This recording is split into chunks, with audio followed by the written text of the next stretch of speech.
manufacturer's setup. It means a separate body. It can be governmental or non-governmental also. In Europe it is all established, so they have so many different things.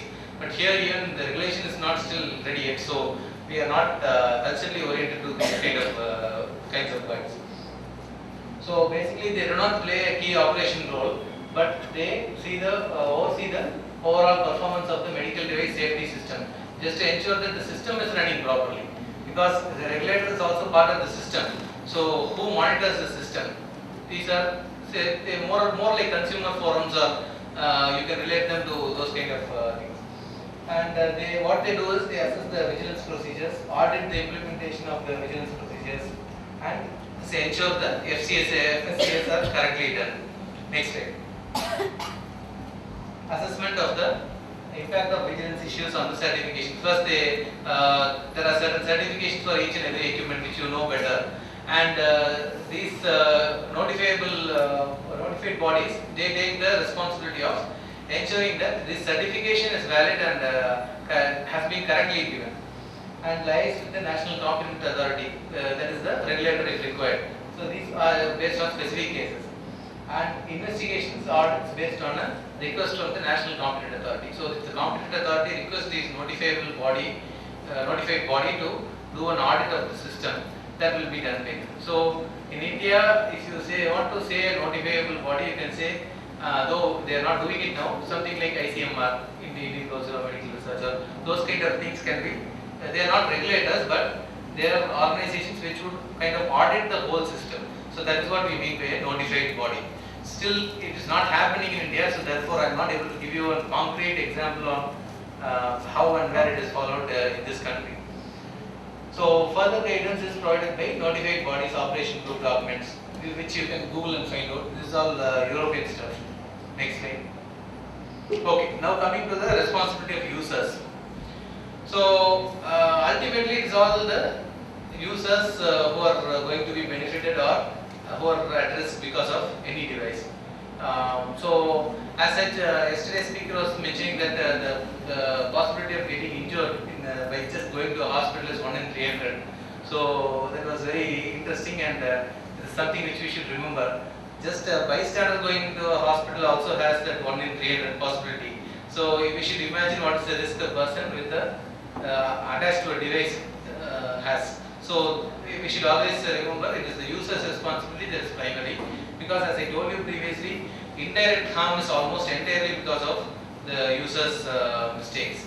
So users should report incidents with medical devices to the manufacturer or the competent authority, depending on the national practice. In certain countries, it needs to be reported only to the manufacturer.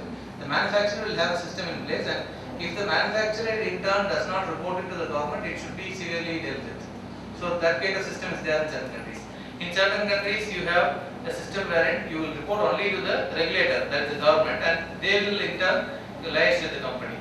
In India, it is still getting set up, so we are nowhere. But there are different kinds of systems in the world. So according to the system, we are supposed to report. So once corrective action is identified, all the stakeholders involved, hospital practitioners, hospital administrators, practitioners, other healthcare professionals, and user representatives, all should take the necessary steps. Next slide. So when we say necessary steps, what does that mean? So first thing is, for a user, for an entry level user who is just using an equipment, he needs to only tell his doctor, and then he need not bother, and he needs to be only doing what has been advised by the doctor after consultation with all the other stakeholders of the device vigilance. So when you say other stakeholders of device vigilance, it starts from the manufacturer, distributor, persons operating the equipment, person who prescribed the equipment, the doctor, the patient relatives, everybody come into the picture. So it's a pretty complex scenario. Whether it's a legal mandate to report such incidents. So the point is, let me clarify this: there is no legal requirement, even in the Western world, even in Europe or US, it is not a legal requirement to report such incidents. There is no such thing. But for the successful operation for the vigilance system, the involvement is vital. Only if it happens, you will be coming across more and more information. More and more information is felt. You understand what is the, say for example, the first time you come across an incident, you understand that this is happening. Previously, you never knew that such a thing would happen. So that is the first information. Second thing is how frequently it happens, and then how intensively it happens. Then what is the nature of the reaction, whether the nature has changed. So there are so many things. Once you get the first incident, then subsequently the follow-ups will give you more and more information which you never thought will happen with your device. So that is the significance of any drug or device for that matter. So it is through the users that suspected incidents are made known to the manufacturer. Otherwise even the manufacturer wouldn't know. So it is whether it's a drug or a device, when it is launched in the market, very less is known about it, because it is used in a control group. All the trials, clinical trials, or maybe trials for such medical equipment, all these things are done in a very small group of people, small group of patients. And when you extrapolate it to the real world, you are kind of increasing the exposure of that particular treatment to this world by 100 or 1000 times, or maybe more. So therefore, you will come across more rarer side effects, and more rarer incidents will come into the picture. So therefore, we need to do this, though it is not a legal mandate. We need to do this in order to identify more safety related risks and ensure that our device experience is more safe rather than risky. So ultimately the idea is to maintain a benefit risk ratio in favor of the patient. So the benefit should be in favor, not the risk. So that is possible only if you learn from today's mistake. If you don't learn and don't apply it tomorrow, you are not going to make any change. So the overall idea of vigilance, whether it's pharmacovigilance or material vigilance, the idea is to prevent the adverse effects and make the device experience more healthy and more favorable to the patient. So in terms of betterment of health. So therefore, for that to happen, this is very important. So only by cooperating with all the other stakeholders, the users will be able to achieve some kind of benefit. Next slide. Okay, now coming to the more common stuff, user errors. Let it be a small thing like thermometer, or bigger stuff like pacemaker or heart valves or all this stuff. The possibility of user error is very high. So of course there are certain instruments which are used inside the body. There the user is not the patient. The patient only carries the equipment. The user is the concerned doctor or somebody who has installed the pacemaker or those people. But when we say user, it indicates the person who is primarily responsible for that particular device. So abnormal use is one thing, which is act or omission of an act by the operator or a user of a medical device as a result of conduct which is beyond any means of risk control by the manufacturer. So here the manufacturer has not made any mistake. Instead, the electrode has been placed in the wrong place and the current has been given wrongly by the operator. So manufacturer has no control here. So therefore, this is called abnormal use. You must always remember, abnormal use cannot be a liability of the manufacturer, because it is a liability, it's a mistake of the user or the operator. Then there is something called use error, where act or omission of an act that has a different result to that intended by the manufacturer or expected by the operator of the medical device. So here there is something you expected, and for that you prescribe that device to that patient. However, the result is unpredictable and you are getting something else which you didn't intend to. So that is a use error, because these two terms you must remember, these are different terms. Abnormal use is the error of the user, whereas use error is after you use, some error has come up which you did not expect. So next slide. So then a few words about some specific guidelines. So why do we need guidelines? Is because the guidelines promote a common approach by manufacturers and notified bodies, so that everybody is on the same line of thought. That's all, very simple. So manufacturer thinks in a separate way, the the regulator thinks separately, notified body thinks separately, patients think separately, it does not work well. So the guidelines are meant to uniformize and align the thought in the same level. So that is why we need guidelines. But explain. Next question is, are these guidelines legally binding? You will be surprised if I tell you most of these guidelines are not legally binding, because the idea is to uniformize the thought, uniformize the idea of how all these things are, the understanding about medical devices among various stakeholders is the usage of medical devices among various stakeholders. That understanding has to be uniform. That is the idea with which the guidelines have been formed and proposed and formulated. There is no legal, direct legal connection to it, because most of the guidelines are not legally binding. It is recognized that under a given circumstance, for example, as a result of scientific developments, an alternative approach may be possible and are appropriate to comply with the legal requirements. This always there is a tussle between what is legal and what is experimental and what is the development. Because if you look at yesterday's presentation, they were showing about 20 years ago how operating rooms were and how today the operating rooms, all these differences you are seeing. So if you say only this particular thing is according to the guidelines, only this is legal, so I will not do anything more. There your development aspect stops there. So we must always have a right balance, ensure that what we are doing is ethical, legal and also developmental, without getting into any kind of a damage to the patient in any way. So that's the idea with which we have guidelines. So if you are able to follow the guidelines and be legal in a better way, you understand the point. The guidelines do not give you specific step-by-step actions. Guidelines will give you only high-level overview of the how the equipment should be used. So if you are able to follow the guideline, be legal, and still find a shorter route to use the equipment properly, and it's an easier route for the patient to understand how to use it, it can always be done. So that is why guidelines are not always actually adopted in a legal sense. Next slide.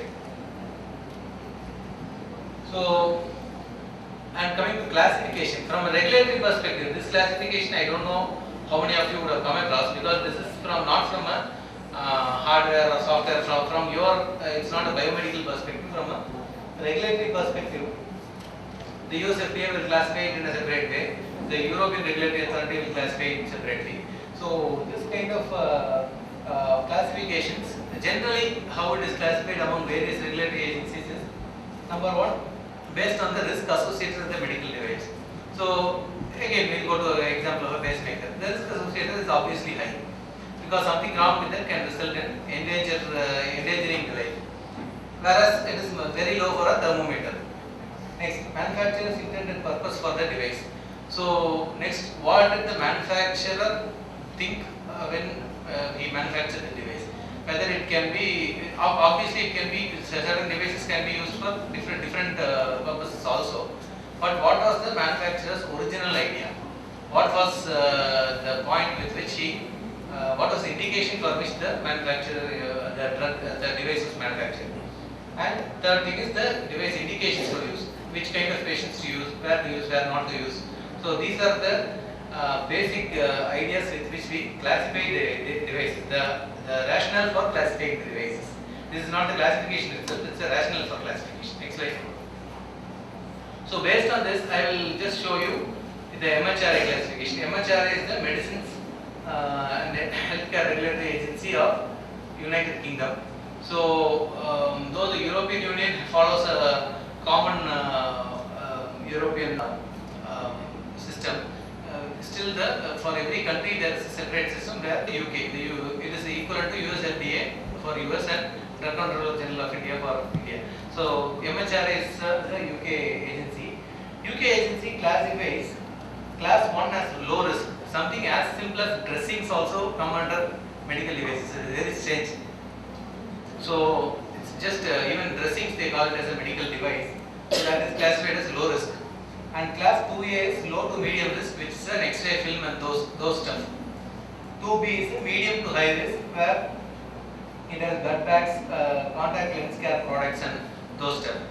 And class 3 is considered as high risk bone cement, cardiac stents. Obviously pacemaker will come in the class 3. So these are all the various gradings for devices which MHRA has. Every agency has this differently. And as I told you, in India we still don't have it, and it is being drafted 3-4 days ago. There has been a news that there will be a separate regulation for medical devices, which is recently in the news, and I think it's in the draft stage. It will take a longer time to happen, but things are moving in the positive direction. Next slide. So in the European Union, if you look at the medical device directive, it requires the member states. European Union is an overarching body for the entire European Union. There you call the agency is called European Medicines Agency, which is EMEA. So under the EMEA, all these regulatory agencies are kind of bound under the EMEA. However, they retain their own individualities also. For example, MHRA is a part of the EMEA, but MHRA has its own jurisdiction within UK. Whereas European the EMEA is for the whole of European Union. So the Medical Devices Directive requires the member states to take the necessary steps to ensure that any information about the device is recorded and evaluated centrally. So therefore, if MHRA receives a report about an incident, that will also be shared with the European Medicine Agency central office. Therefore, the entire Europe comes to know of that particular reaction and ensure that such thing does not happen again. And for this reason, they don't want huge loads of cases. So what they say is only serious and potentially serious problems with devices are to be reported in Europe. So somebody developed a sneezing or coughing after a pacemaker, all these stuff will not be recorded or processed.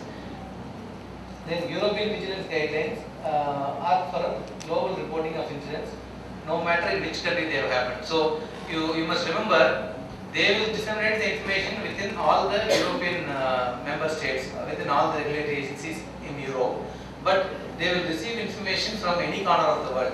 For example, any patient who has developed something with a device in India, any incident that has happened in India, if you report to any regulatory agency in Europe, they will process it through the European Union, the European Medicines Agency, and ensure that every regulatory agency in Europe is aware of that condition. Even that might not happen in India. If you send it to drug controller office today, we really don't know what will happen to a device vigilance report. Even drug as such, because of the pharmacovigilance program of India, certain things are happening. But in device, even in India, you don't know what will happen. But as a report from India, if it is sent to the any of the European agencies, it will be, the information will be shared among all the agencies. So that is how the system has developed there. Next slide.